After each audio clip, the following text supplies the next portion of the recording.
안녕하세요. 조셉진 목사님의 창세기 강의 시리즈에 들어오셔서 감사합니다. 하나님의 나라의 복음이 온 열방에 전해지기를 기도합니다. 오늘은 5번째 시간으로 창세기 18장 20절에서 33절을 중심으로 하나님의 마음을 움직이는 기도라는 말씀을 들으시겠습니다. 먼저 제가 본문을 읽어드리겠습니다. 여호와께서 또 이르시되 소돔과 고모라에 대한 부르짖음이 크고 그 죄악이 심히 무거우니 내가 이제 내려가서 그 모든 행한 것이 과연 내게 들린 부르짖음과 같은지 그렇지 않은지 내가 보고 알려하노라. 그 사람들이 거기서 떠나 소돔으로 향하여 가고 아브라함은 여호와 앞에 그대로 섰더니 아브라함이 가까이 나아가 이르되 주께서 의인을 악인과 함께 멸하려 하시나이까. 그 성 중에 의인 50명이 있을지라도 주께서 그곳을 멸하시고 그 50 의인을 위하여 용서하지 아니하시리까. 주께서 이같이 하사 의인을 악인과 함께 죽이심은 부당하오며 의인과 악인을 같이 하심도 부당하니이다. 세상을 심판하시는 이가 정의를 행하실 것이 아니니까. 여호와께서 이르시되 내가 만일 소돔 성읍 가운데서 의인 50명을 찾으면 그들을 위하여 온 지역을 용서하리라. 아브라함이 대답하여 이르되 나는 티끌이나 재와 같사오나 감히 주께 아뢰나이다. 50 의인 중에 5명이 부족하다면 그 5명이 부족함으로 말미암아 온 성읍을 멸하시리이까. 이르시되 내가 거기서 45명을 찾으면 멸하지 아니하리라. 아브라함이 또 아뢰어 이르되 거기서 40명을 찾으시면 어찌하려 하시나이까. 이르시되 40명으로 말미암아 멸하지 아니하리라. 아브라함이 이르되 내 주여 노하지 마시옵고 말씀하게 하옵소서. 거기서 30명을 찾으시면 어찌하려 하시나이까. 이르시되 내가 거기서 30명을 찾으면 그리하지 아니하리라. 아브라함이 또 이르되 내가 감히 내 주께 아뢰나이다. 거기서 20명을 찾으시면 어찌하려 하시나이까. 이르시되 내가 20명으로 말미암아 그리하지 아니하리라. 아브라함이 또 이르되 주는 노하지 마옵소서. 내가 이번만 더 아뢰리이다. 거기서 10명을 찾으시면 어찌하려 하시나이까. 이르시되 내가 10명으로 말미암아 멸하지 아니하리라. 여호와께서 아브라함과 말씀을 마치시고 가시니 아브라함도 자기 곳으로 돌아갔더라. 아멘.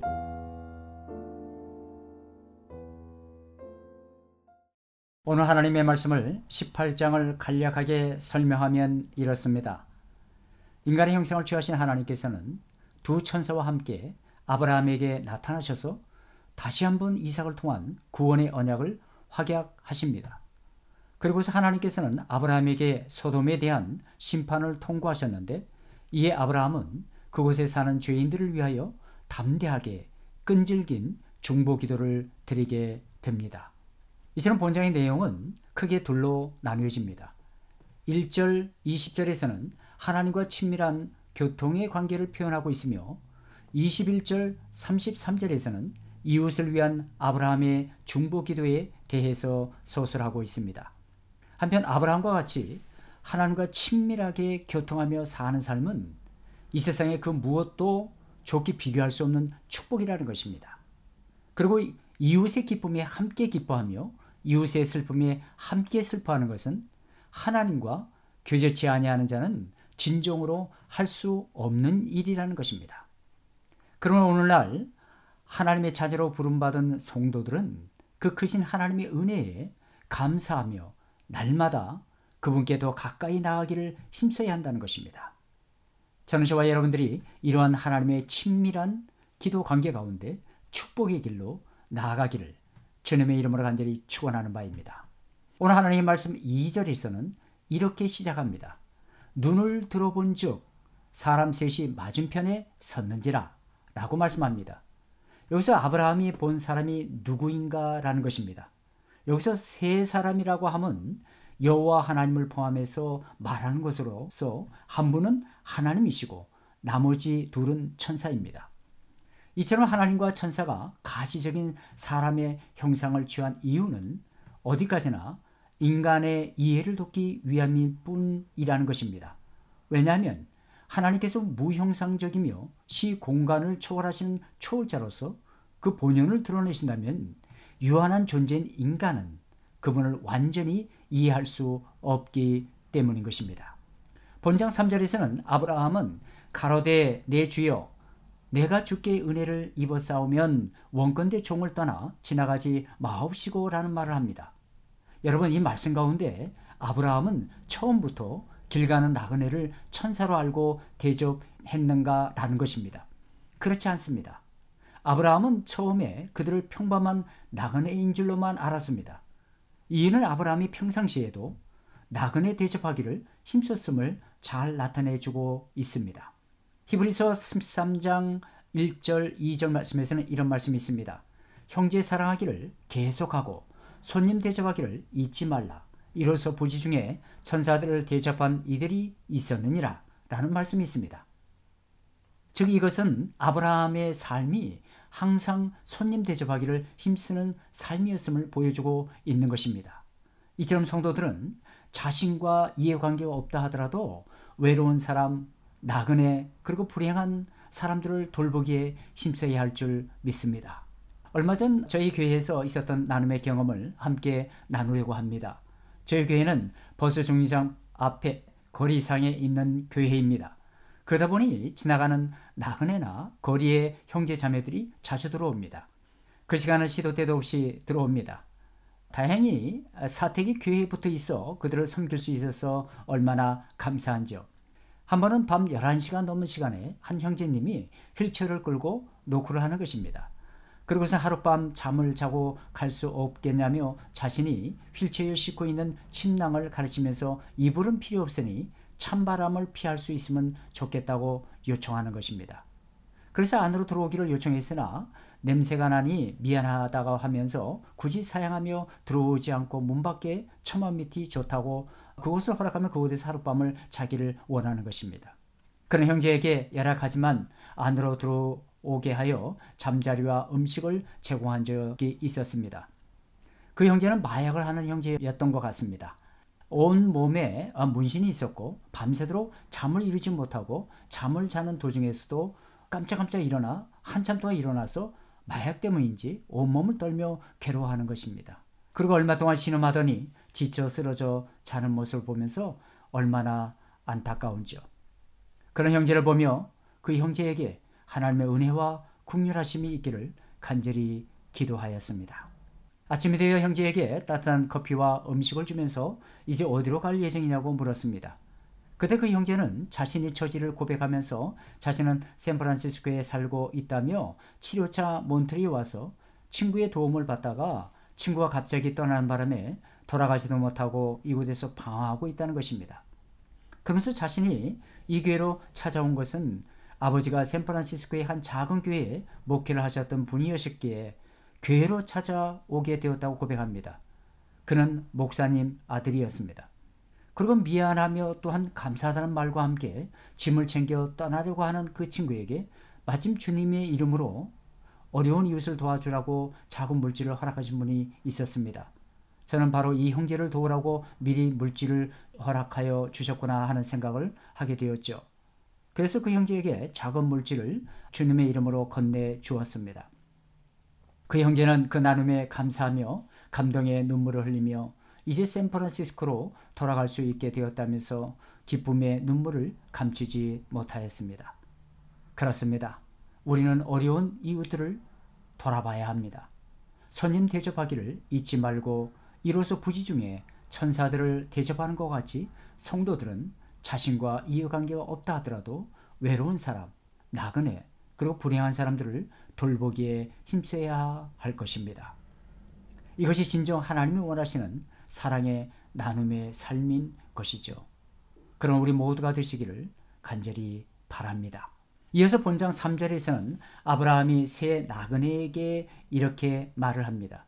은혜를 입어 싸우면 라고 말을 합니다. 이 말의 의미가 무엇이었습니까? 이 말은 아브라함의 겸손한 인격과 그들을 대접하고 싶어하는 간절한 마음을 나타내는 것입니다. 공동 번역에서는 이 말을 괜찮으시다면 이라고 번역하였고, 리빙 바이블은 제발 부탁드리건대 라고 번역하였습니다. 이와 같이 아브라함은 남을 대접하면서도 오히려 대접받는 자보다 더욱 겸손한 자세를 나타내고 있습니다. 여기서 우리는 선을 행하는 자가 마땅히 지녀야 할 마음가짐을 보게 됩니다. 즉, 선을 행하되 사람에게 보이려고 그들 앞에서 의의를 행치 않아야 한다는 것입니다. 바로 이것이 예수 그리스도께서 우리에게 가르쳐 주신 이웃사랑의 원리인 것입니다. 본장에서 아브라함은 나그네를 대접하는 데 발을 씻기는 내용이 나옵니다. 4절 말씀 읽겠습니다. 물을 조금 가져오게 하사 당신들의 발을 씻으시고 나무 아래서 쉬소서 라는 말씀을 합니다. 고대 근동에서는 자신들의 집에 방문하면 제일 먼저 그 손님의 발을 씻을 수 있는 물을 가져다 주는 것이 일반적인 풍속입니다. 그리고 인도에서는 피곤한 여행자의 발을 씻어주는 일이 손님 접대에 있어서 최상의 예우였으며, 팔레스타인에서도 역시 그러했습니다. 이상과 같이 나그네 발을 씻어주는 것은 나그네 대접에 있어서 최고의 대접을 한다는 의미인 것입니다. 본장 16절 17절에서는 그 사람들이 거기서 일어나서 소돔으로 향하고 아브라함은 그들을 전송하러 함께 나가니라. 여호와께서 가라사대 나의 하려는 것을 아브라함에게 숨기겠느냐 라는 말씀이 있습니다.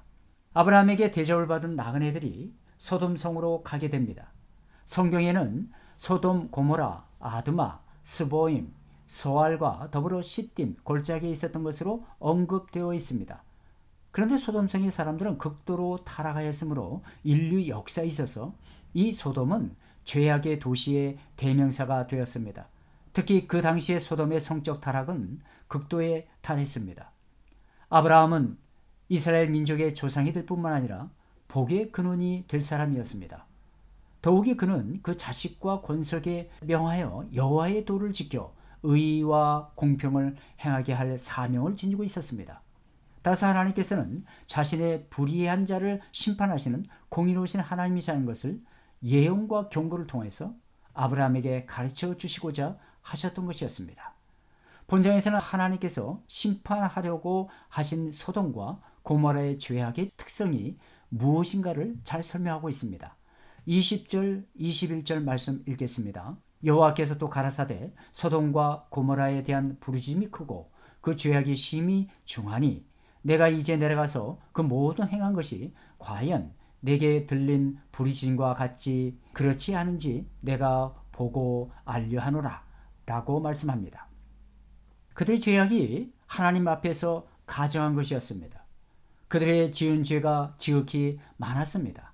그들은 죄를 죄로 여기지 않고 범죄의 길에서 살았으며 그들의 마음은 언제나 범죄 지향적이었습니다. 그리고 그들의 범죄 행위가 명백히 드러났습니다. 이처럼 하나님 앞에서 모든 죄악은 벗은 것 같이 적나라하게 드러나고 만다는 것입니다. 인간이 하나님 앞에 숨길 수 있는 죄악은 아무것도 없습니다. 또한 그들의 죄의 퇴폐상이 지극히 특이했습니다. 따라서 그 죄악이 절정에 이르렀을 때 하나님의 징계가 피해 갈 수가 없었던 것이고, 또한 하나님의 징계가 임할 수밖에 없었던 것이었습니다. 그런 그들을 보면서 아브라함은 처음에 의인 몇 명을 내세워서 소돔에 대한 징계를 거두어달라고 하나님께 간구하게 됩니다. 23절 24절 말씀 보겠습니다. 아브라함이 가까이 나아가 가로되 주께서 의인을 악인과 함께 멸하시려 나이까. 그 성중에 의인 50이 있을지라도 주께서 그곳을 멸하시고 그 50 의인을 위하여 용서치 아니하시리까 라고 간구합니다. 당시 소돔성의 인구가 얼마였는지 확실하게 알 수가 없습니다. 그러나 소돔의 비옥한 평지에 위치했던 큰 성이었던 점을 감안할 때 50명이라는 숫자는 그 전체 인구수에 비해 지극히 적은 수였다고 생각할 수가 있습니다. 그렇지만 아브라함이 이렇게 적은 수를 내세워서 하나님께 간구할 수 있었던 것은 그가 의인 50명이라도 크게 생각해 주시는 하나님의 무한하신 긍휼을 믿었기 때문인 것입니다. 그러면서 아브라함은 25절에서 이렇게 고백합니다. 세상을 심판하시는 이가 공의를 행하실 것이 아니니까 라고 말을 합니다. 즉 아브라함은 악인을 구별하는 것이 하나님의 공의라고 믿었던 것이었습니다. 그러기에 아브라함은 비록 적은 수의 의인이라 할지라도 그 의인 때문에 소돔성이 구원되리라는 확신을 가졌을 것입니다. 이와 같이 아브라함은 성숙되고도 고차원적인 신앙을 가지고 있었습니다. 즉 그는 맹목적이며 기복적인 주술신앙에 의거하여 하나님의 진노를 달래려고 하지 아니하였고 성과 악을 구별하는 하나님의 공의를 깊이 통찰하여 이에 강력하게 호소하였던 것이었습니다. 본장 24절 32절 말씀에 보면 아브라함이 하나님께 내세운 의인의 수는 몇 명이었는가를 자세히 설명하고 있습니다. 처음에는 50인이었으나 45인, 40인, 30인, 20인 그리고 맨 나중에는 10인으로 줄어들었습니다. 그러나 소돔에 대한 아브라함의 안타까워하는 심정이 하나님의 긍휼을 크게 더하도록 하였습니다. 실로 이러한 장면에서 아브라함의 신앙과 인격의 면모가 여실히 드러나고 있으니 그의 중보사역은 예수 그리스도의 사역에 대한 예표로 여겨지기에 충분했습니다. 오늘 하나님의 말씀에서 하나님과 친밀한 기도 관계 가운데 있었던 아브라함이 하나님께 간구하는 모습을 통해 우리에게 주시는 영적 교훈이 무엇이었습니까? 첫 번째는 거룩한 용기인 것입니다. 거룩한 용기가 있었습니다. 아브라함은 긍휼과 사랑을 믿는 신앙으로 담대하게 호소하였습니다. 이와 마찬가지로 하나님 앞에서 성도들은 그리스도의 공로를 힘입어서 담대하게 그에게 나아갈 수 있어야 할 줄 믿습니다. 성경 사도행전 3장 4장에서 보면은 초대교회 역사에서 가장 감동적인 장면이 있습니다. 성전 비문 앞에 나면서부터 안진뱅이가 있었던 사람을 살려낸 사건이 있습니다. 이로 인해 수많은 인파가 몰려왔을 때였습니다. 베드로는 그 순간을 예수를 소개하는 최대의 효과적인 시간으로 알고 얼마나 감격했을까라는 것입니다. 그러나 백성의 질타를 받았던 산헤드린으로 현장에서 체포되어 갔으며 그곳은 묘하게도 바로 얼마 전에 예수를 신문하고 유죄 판결을 내려 십자가의 처형을 허용한 같은 장소였습니다. 베드로의 생애에 있어서 가장 중요한 결단과 용기를 가져야 할 순간이었습니다. 다시 한번 주님을 배반할 수도 있는 상황.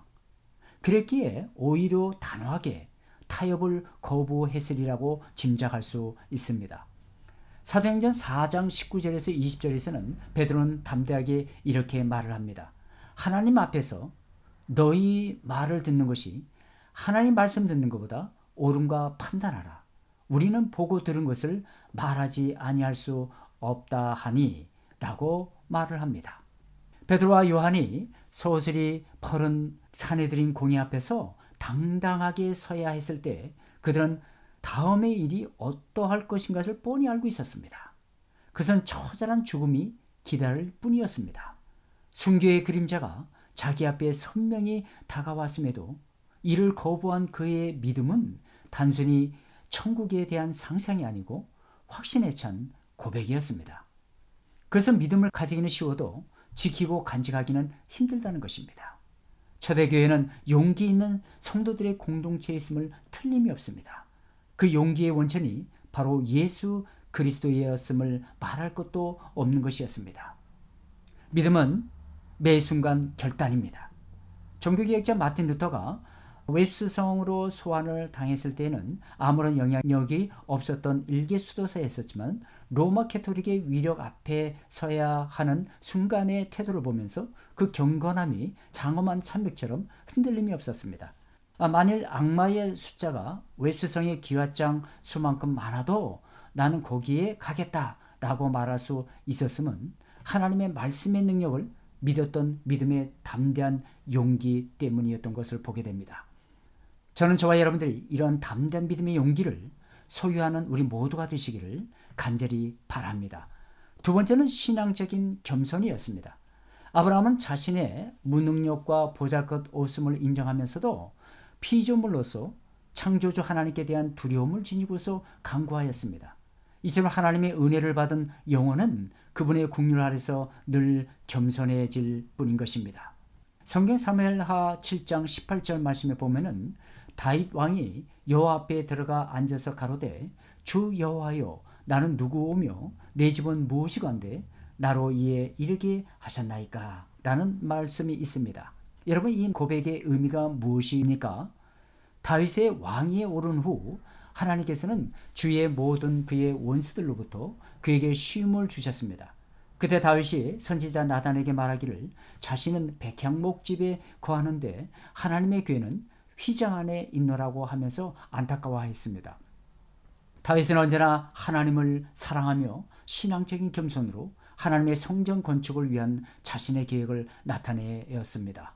그러나 하나님께서는 선지자 나단을 통하여 다윗을 향한 더 큰 우주적인 계획을 보여주셨습니다. 그것이 무엇이었습니까? 성경 사무엘하 7장 13절에서는 그가 내 이름을 위하여 한 집을 세울 것이요 내가 그의 왕국의 보좌를 영원히 경고하게 하리라 라는 말씀이었습니다. 주의 이름을 위하여 한 집을 세울 것이라는 이 부분은 솔로몬에 의해서 성취되었습니다. 그러나 왕국의 보좌가 영원히 경고하게 되리라는 이 부분은 솔로몬 당대에만 성취되는 약속과는 너무나 거리가 멀었습니다. 그렇게 이 구절은 다윗의 언약의 약속인 메시아를 통하여 미래에 완전하게 성취될 것이었습니다. 왜냐하면 다윗 왕국의 보좌가 영원히 경고하게 서리라는 약속은 솔로몬 때에 성취되지 않았기 때문인 것입니다. 신앙적인 겸손한 다윗을 향한 더 큰 우주적인 계획은 다윗의 언약에 나타난 약속에 대한 실제적인 성취가 예수 그리스도 안에서 성취가 됨을 볼 수가 있습니다.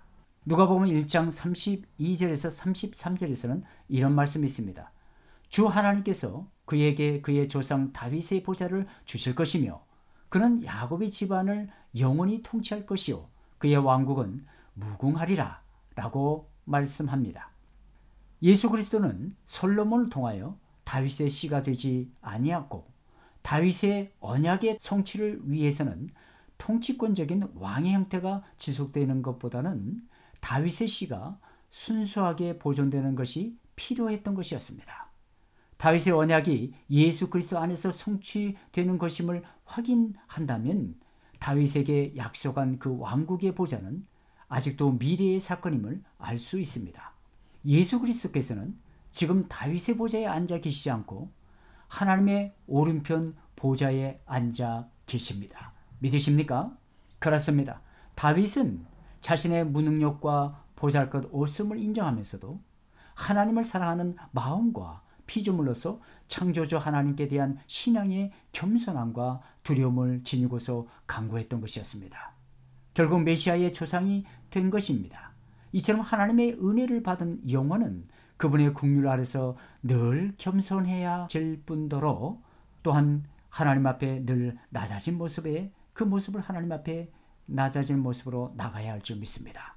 저는 저와 여러분들이 이러한 겸손한 신앙 앞에 서 있기를 예수님의 이름으로 간절히 축원하는 바입니다. 마지막으로 끈질긴 요구가 있었습니다. 믿음의 자세로 끝까지 요구하는 중보기도는 정말로 하나님의 마음을 움직이게 할 수 있습니다. 성경 마태복음 15장 21절 28절에서는 한 가나안 여인이 예수님께 나와서 귀신 들려 고통을 받은 딸을 위해 간구했습니다. 가나안 사람이란 율법도 하나님도 없는 이방인들이었습니다. 예수님은 그 여인을 향하여 내 믿음이 크도다고 하는 칭찬을 주셨습니다. 예수님은 이 가나안 여인의 기도를 통하여 큰 믿음의 기도가 무엇인가를 대해서 가르쳐 주셨습니다. 큰 믿음이란 무엇인가? 큰 믿음이란 문제가 있으면 그 문제를 가지고 주님께 나오는 믿음을 말하는 것입니다. 가나안 여인에게 문제가 생겼습니다. 그에게는 흉악히 귀신 들린 딸이 있었습니다. 그로 인해서 어머니는 자기 딸이 측은하고 불쌍해서 견딜 수가 없었습니다. 삶의 참 보람을 느끼지 못했습니다. 그 여인은 이런 자기 딸을 고침받으려고 하는 간절한 소원을 가지고 주님을 찾아온 것이었습니다. 우리들 가정에 문제가 생겨도 그것을 가지고 예수님 앞으로 나오지 못한 이유가 무엇인지 아십니까? 우리에게 믿음이 없기 때문인 것입니다. 또한 하나님을 온전히 신뢰하지 못해서 기도의 문제를 가지고 나오지 못하는 것을 보게 됩니다. 귀신 들린 딸의 가난안 여인은 예수님이야말로 자신이 이 어려운 문제를 해결해 주실 분이라는 믿음을 가졌기 때문에, 그리고 그분을 신뢰했기 때문에 그녀는 그 믿음을 가지고 주님을 찾은 것입니다. 가난안 여인은 예수님을 주라고 불렀습니다. 그리고 다윗의 자손이요 라고 말했습니다. 다윗의 자손이란 일반적으로 유대인들이 메시아에 대한 대명사로 사용하는 말인 것입니다. 그러므로 주 다윗의 자손이라고 한 이 여인의 호칭은 예수님께 대한 바른 신앙 고백으로, 이것은 마치 베드로의 신앙 고백을 방불케 하는 것입니다. 이 여인의 외친 첫 마디는 나를 불쌍히 여기소서 라고 한 호소였습니다. 나를 불쌍히 여기소서. 이 여인은 예수님의 자비와 국률하심에 호소한 것입니다. 우리가 하나님으로부터 받아야 할 것이라고는 하나도 없습니다. 모든 것이 하나님의 자비와 국률로 말미암은 것인 줄 믿습니다. 우리의 모든 것을 주님이 국률하심을 받지 않으면 아무것도 받을 것이 없다는 것입니다. 우리의 기도는 이 여인처럼 하나님의 국률하심에 호소해야 할 줄 믿습니다. 이 여인의 주님께 대한 국률의 호소가 그의 딸에게 나타났습니다. 이 여인은 내 딸이 흉악히 귀신 들렸나이다고 아뢰었습니다. 우리가 하나님께 드리는 기도는 그 내용이 분명해야 합니다. 하나님의 국률하심을 받기 위해 분명한 목적을 제시하는 것이 우리의 기도인 것입니다. 이 여인은 자기 딸을 고침받으려는 간절한 기도를 주님께 드렸습니다. 귀신 들려 고통을 당하는 딸을 구원하려는 애절한 어머니의 간구였습니다. 그런데 여기서 이 여인은 주님으로부터 응답받기까지 많은 시간과 어려운 여러 고비를 넘겨야만 했습니다. 이 여인은 이런 고비를 믿음으로 잘 넘겼습니다. 그의 큰 믿음이 여기서 나타난 것이었습니다.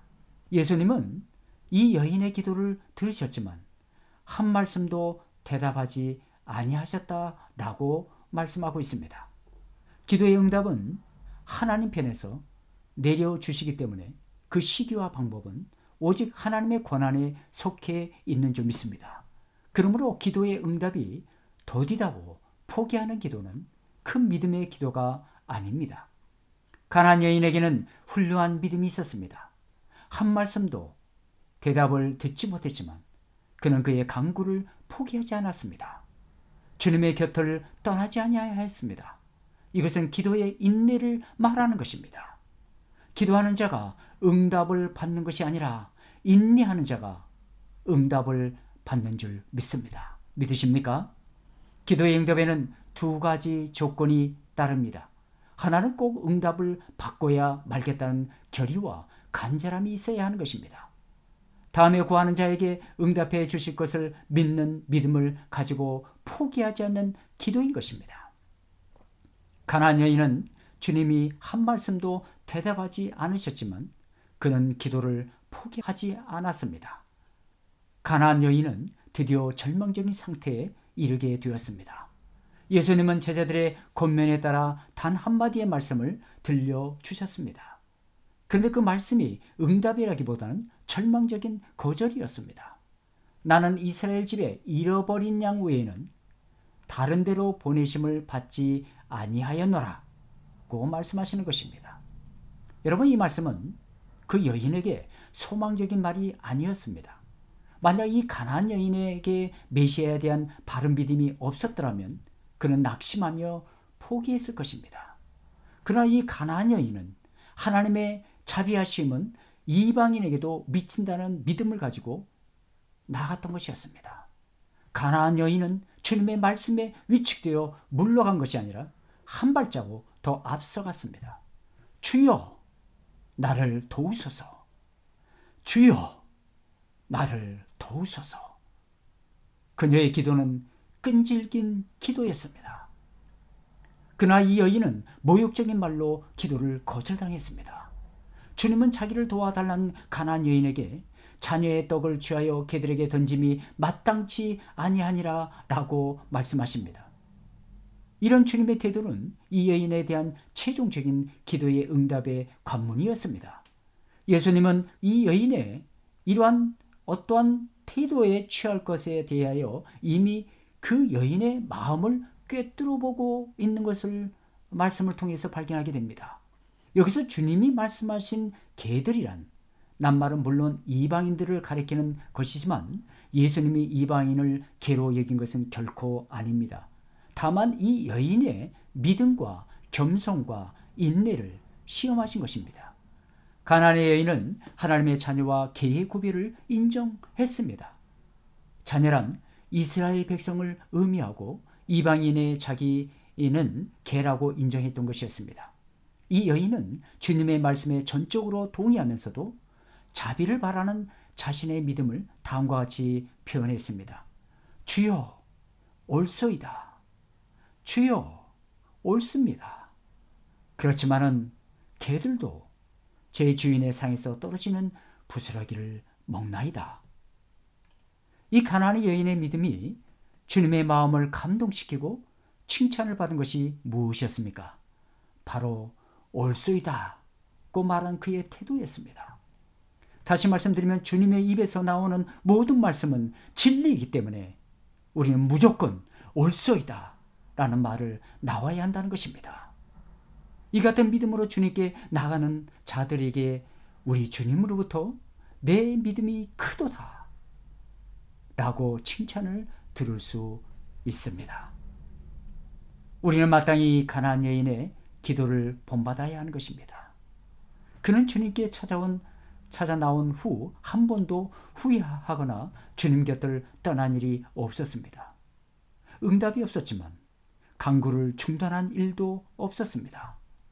관심이 없다고 외면당했지만 더 가까이 나가 도우심을 구했습니다. 말할 수 없는 수모까지 당했지만 자신은 그런 수모를 마땅히 받아야 할 사람이라고 여기면서 옳소이다, 옳소이다, 그렇습니다 라고 대답했습니다. 이때 주님의 응답이 내려진 것입니다. 여자여, 내 믿음이 크도다. 여자여, 내 믿음이 크도다. 내 소원대로 되리라 라고 말씀하셨던 것이었습니다. 저는 저와 여러분들이 이 여인의 믿음을 따라 큰 믿음이 사람들이 다 될 수 있기를 예수님의 이름으로 간절히 축원드리는 바입니다. 그렇습니다. 자신의 요구가 관철되지 않는다 할지라도, 기도의 응답이 속히 이루어지지 않는다 할지라도, 또한 그리 아니하실지라도 감사할 줄 아는 신앙인만이 참된 신앙이라고 할 수가 있는 것입니다. 저는 저와 여러분들의 이러한 끈질긴 기도와 그리 아니하실지라도 감사할 줄 아는 참된 신앙인들이 다 되시기를 주님의 이름으로 간절히 축원하는 바입니다. 기도하겠습니다. 참 좋으신 아버지 하나님, 오늘 우리에게 하나님 말씀을 들려주시니 감사합니다. 오늘 하나님 말씀에서 하나님과 친밀한 기도 가운데, 그 관계 가운데 있었던 아브라함이 하나님께 간구하는 그 모습을 통해 나그네를 돌아보며 거룩한 용기로, 신앙적인 겸손으로, 끈질긴 요구의 삶으로 살 수 있었던 것은 하나님과 끊임없는 친밀한 기도 관계 가운데 있었다는 것을 깨닫게 해주시니 참 감사합니다. 이제 이 말씀의 깨달음이 우리의 삶의 결단으로 연결되게 하여 주시옵소서. 하나님의 부르심의 기쁨의 현장에서 하나님의 후회함이 없는 믿음의 삶이 다 되게 하여 주시옵소서. 예수님의 이름으로